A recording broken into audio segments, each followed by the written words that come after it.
अच्छा, बहुत से जो दोस्त हैं वो ये सवाल करते हैं कि डिवर्मिंग क्या है, डिवर्मिंग कैसे की जाती है, कौन सी दवाइयाँ इस्तेमाल होती हैं और कितने अरसे के बाद की जानी चाहिए।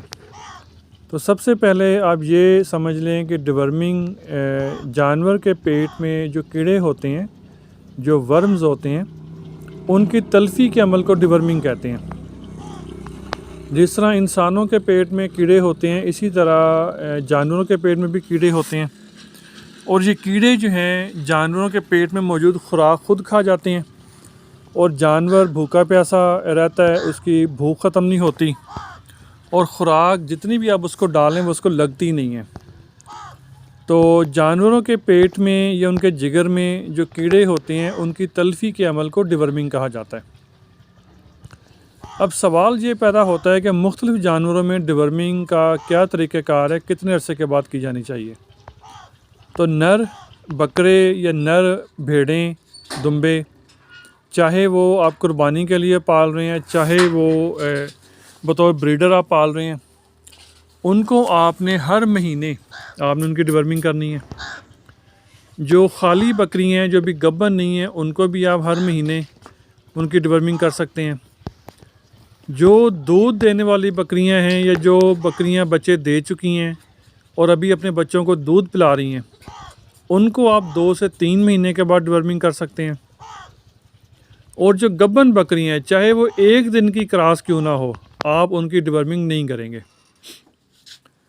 तो उसका तरीक़ाकार ये होता है कि दिन को 10 से 11 बजे जब आप अपने जानवरों को चारा वगैरह खिला चुकें, पानी वगैरह पिला चुकें, तो उस वक्त आपने अपने जानवरों को डिवर्मिंग वाली दवाई पिलानी है। आप अपने नज़दीकी वेटरनरी स्टोर जाएंगे और वहाँ अपने डॉक्टर से कहेंगे कि जी आपको डिवर्मिंग के लिए दवाई चाहिए, वो आपको दवाई दे देंगे। तो वो जो दवाई आप लेकर आएंगे उसके ऊपर जानवरों के वज़न के हिसाब से ख़ुराक की मिक़दार बताई हुई होती है कि जी आपने 15 से 20 किलो के जानवर को फ़र्ज़ किया कि 10 मिलीलीटर आपने दवाई देनी है। तो वो जो दवाई की मिक़दार उस लेबल पे दी हुई है उसके मुताबिक आपने अंदाज़ा लगा लेना है कि आपके जानवर का वज़न कितना है और वो दवाई आप उनको पिलाएंगे। इसमें ये बात जो है ना वो बहुत अहम आपको बता दूं कि कम से कम भी 2 से 3 कंपनियों के जो डिवर्मिंग की अद्वियात है वो आप लेकर आएंगे और सेम दवाई आपने हर बार नहीं देनी। फ़र्ज़ किया कि आज आपने जो है ना वो एक कंपनी की दवाई दी है, तो अगले बारी या महीने बाद या 2 महीने बाद जब भी आप दवाई रिपीट करेंगे तो फिर आपने किसी दूसरी कंपनी की कोई और दवाई देनी है।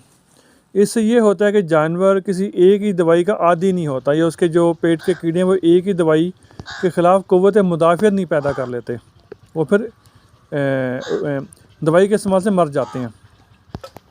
तो जब आप 10 से 11 बजे इनको दवाई दे दें, पिला दें इनको, तो फिर 3 से 4 घंटे ना आपने इनको चारा देना है, ना आपने इनको पानी देना है, ना ही कोई और चीज़ खाने पीने देनी है। अच्छा, उसमें एक और चीज़ आपको बता दूं कि दवाई देने से आधा घंटा पहले आप अपने जानवरों को थोड़ी थोड़ी मिक़दार में 5 से 10 ग्राम हर जानवर को कोई मीठा खिला दें, गुड़ खिला दें या शीरा खिला दें।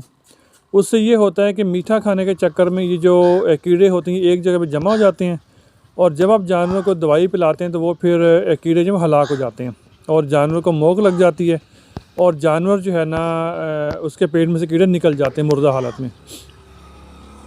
अच्छा, एक चीज़ आप ये देखेंगे, दवाई पिलाने के बाद आपने 4 से 5 घंटे या 24 घंटे के अंदर अंदर आपने इनकी जो मोक होती है उसका मुआयना करना है कि उस मोक में अगर तो फ़र्ज़ किया छोटे या बड़े या किसी भी साइज़ के अगर आपको कीड़े नज़र आ रहे हैं तो इसका मतलब है कि जानवर में कीड़ों की शदीद अलामात मौजूद हैं। ऐसी सूरत में आपने 15 दिन के बाद सेम दवाई जो अभी आपने इस्तेमाल की वो आपने दोबारा इनको पिलानी है। और उसके बाद फिर ये है कि जब अगली बार महीने बाद या 2 महीने बाद आप जानवरों को दवाई पिलाएंगे तो फिर आपने कंपनी और दवाई आपने बदल देनी है। कुछ दोस्त जो है ना दवाई पिलाने के बाद जो मोक लगती है या जो जानवर पतला गोबर करता है उससे परेशान हो जाते हैं।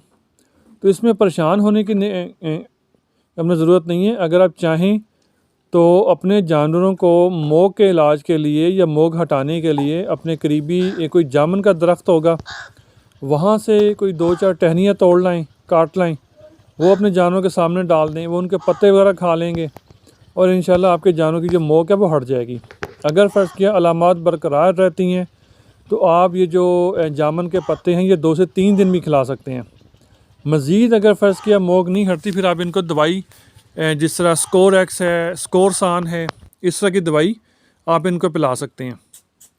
और उसके बाद आप रूटीन के मुताबिक इनको चारा दें, इनको पानी शानी पिलाएं। आपके जानवर जो हैं वो इंशाल्लाह अपने दूध की पैदावार भी बढ़ाएंगे और अपने गोश्त की पैदावार भी बढ़ाएंगे। एक यहाँ पे चीज़ का इजाफ़ा कर दूँ कि बाज़ औक़ात ये जो डिवर्मिंग वाली दवाई है ये फंडर और तोकड़ जानवरों में हीट क्रिएट करती है और जानवर हीट में आ जाते हैं, बहार में आ जाते हैं और बोल पड़ते हैं, क्रॉस होने के लिए तैयार हो जाते हैं। तो आप अपने जानवरों को अगर फ़र्ज़ किया वो डिवर्मिंग के बाद हीट में आ गए हैं तो फिर 6 से 8 घंटे के वक्फे के बाद आप अपने जानवरों को क्रॉस भी करवा सकते हैं।